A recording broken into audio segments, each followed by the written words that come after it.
My dear kids, I'm your art teacher. Welcome to my art class. So today we are going to draw a parrot. First we will draw the head of the parrot. Draw a small circle. Right next to the small circle, draw a big oval shape like this.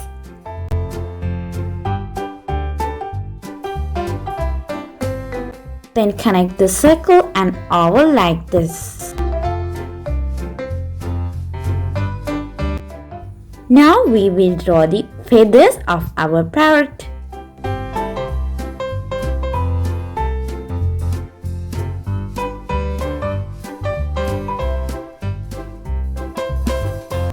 Now let's draw legs.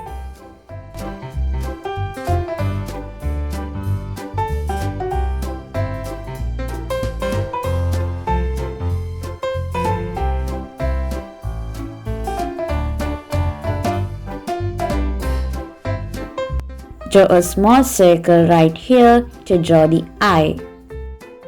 Now draw the beak using curved lines like this.